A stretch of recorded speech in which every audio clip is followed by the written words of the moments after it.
Okay, folks, it's your buddy Mike Messier. Mike's Not So Instant Movie Review, Gladiator 2. I saw this on IMAX, I want to say 4 nights ago. I really enjoyed it, more so than I thought. I didn't know what to expect. I kind of just thought this would be one of those sequels that they used to do, like sequels that were kind of just like retelling the same story with a different cast. I should have known better. Was this Ridley Scott that directed this thing? Is this a Ridley Scott franchise? I guess now you have to call it a franchise. But it's been 25 fucking years since the original Gladiator. The original Gladiator with Russell Crowe and Joaquin Phoenix really established Joaquin as a main event player, by the way. This one, filmed 25 years, and interestingly, I mean, you've probably seen the movie by now. Go see it if you haven't. Try to find it on an IMAX or a Dolby Digital, the biggest screen you can find. Don't just watch it at home like a fucking asshole. I'm getting sick of people doing that.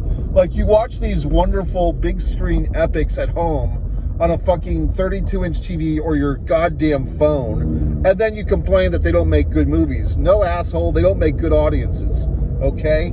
So go see the movie like a real human being in a real theater. Turn your little phone off for 2 hours. And watch the movie. So I thought it was interesting. The movie starts with these opening sequences, title credits, as it were. That's like a kind of an illustrated version of the last Gladiator, which I thought was interesting. And I didn't really think that we were going to have all these tie-ins. I believe this movie takes place 16 years after the original Gladiator, and if I'm remembering this correctly, I believe it's the daughter of the Joaquin Phoenix character, who's actually the daughter. Well, I guess I get that little fumble fucked up. It's the widow. God, I guess I get it all fucked up then. Is it? Who is it? Is it the widow? I might have to see the movie again. Because basically we discover that our Gladiator 2 guy here, spoilers, is the son of Maximus, I think. Isn't that it? Was he the son, or was he like just a fan in the crowd that happened to meet him in passing? Or he's like the secret son of the woman? I don't know. I guess I have a little fucked up because I thought she was the Joaquin Phoenix daughter, and then her son. I don't know. I guess I have it all kind of jumbled fucked in my head. So you can tell me in the comments what I'm getting mixed up, because I at first I thought the blonde lady was Joaquin Phoenix's daughter, and then I also thought that the Gladiator, the main guy here, was, you know, Russell Crowe's son. But was there some type of liaison, some type of sexual impropriety that wasn't supposed to happen that did? I might have to go see this one again. But I want to see it because this Moana 2, whatever the fuck. I mean, I guess The Rock has to have one shitty stinker of a film in the theater, this red one, while he's got this other one coming out. I mean, this guy just wants to own Christmas. Okay, Rock, Dwayne. So, anyway, going back to this film, Gladiator 2, I was really impressed.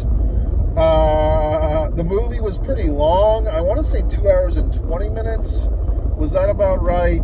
But I enjoyed it. I mean, I enjoyed it. I thought the Denzel Washington character, it's basically like you plucked, you know, Training Day Denzel out of modern times and put him into whatever the fuck, Roman times, because he's kind of like working the system and he's kind of doing that hustle thing where he's manipulating everyone, and I thought that was great. Then you have these two weird brothers that are in charge, and I thought the Denzel character, I mean, spoiler, when he's like helping the younger brother kill the fucking older brother, I thought that was just an awesome moment. I did like that Denzel, I didn't know what was happening based on the commercials or the trailers or whatever the fucks. I thought it was that Denzel's character was basically like the king or the emperor or whatever the fuck, and this Gladiator asshole was just some asshole. But I didn't realize it had all these elements of Denzel was basically the Don King of the Roman days and all this happy horse shit. So I enjoyed it because a lot of things that I thought based on the trailer, based on this, based on that, all these assumptions that I had were incorrect, were proven incorrect. So I really enjoyed that, and I thought that the fight scenes were good, and the whatever the fucks were good, and it was enough like the original. See, I think the other good thing about this one, very similar to Top Gun 2 or Top Gun Maverick, dare I say 2. I did like this. This was just a simple Gladiator 2. Like, we don't have to hide from the fact that we're a sequel or give it some fancy fucking name. Or the worst thing is when a sequel, like Halloween has done this horseshit a few times, and I think so has Scream, where they just use the name of the original film again. Oh, it's Scream, but it's Scream 2019, not 1997. Okay, that makes a shit hill's worth of sense. But with this, it's like, yes, it's Gladiator 2. It's the second Gladiator film. Watch it or don't, assholes. So I enjoyed that. I do wish, and I don't think I missed out, but I wish that the original Gladiator had a theatrical re-release 6 months or a month ahead of this one, because they being the distributors or the theaters or whatever the fucks, did that with the Sound of Myself, the fucking water movie, the Aquaman, the fucking planetarium, whatever the fuck, Avatar. They did do that, and for the one asshole in a million that didn't see Avatar, this guy, I got to see Avatar in 3D for the first time, and then only a month later, I was rewarded with the sequel. So I enjoyed both. So with this, I would have liked a refresher, but because I like my movies on a big screen, unlike you streaming assholes who watch these things in your living room, while you're on your computer, or probably just on your phone, scrolling through a bunch of horse shit, I actually concentrate on the film on a big screen like a man, and I wanted to see Gladiator on the big screen again, but it did not happen. So I had to go back into my memory bank and remember the original film and all that horse shit. And then it's like, well, do I want to, but the reality is I don't really want to go and watch Gladiator 1 again, just because there's a never-ending supply of fun things to watch. And I'm recording books. As you know, I'm recording audio books. Fighter Play Basketball, soon to be released.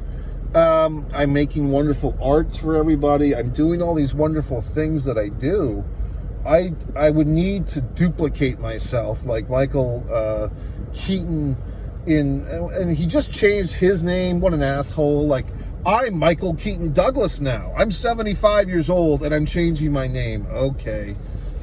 Near-death crisis. No offense, Michael Keaton. I'm glad that he's still sharp and so forth, but you really have to change your last name at age 70, whatever the fuck. And then I believe I heard that Robert De Niro, was it De Niro that just impregnated, just had a child at age 84? So, it's all these things that are happening. So, what else? I don't know. I just thought that the movie Gladiator 2 was well worth it. I got some fucking thumb. They gave me a foam thumb. It was like, okay, now I have a thumb. So, very good. All the people should go see it. Mike Messier.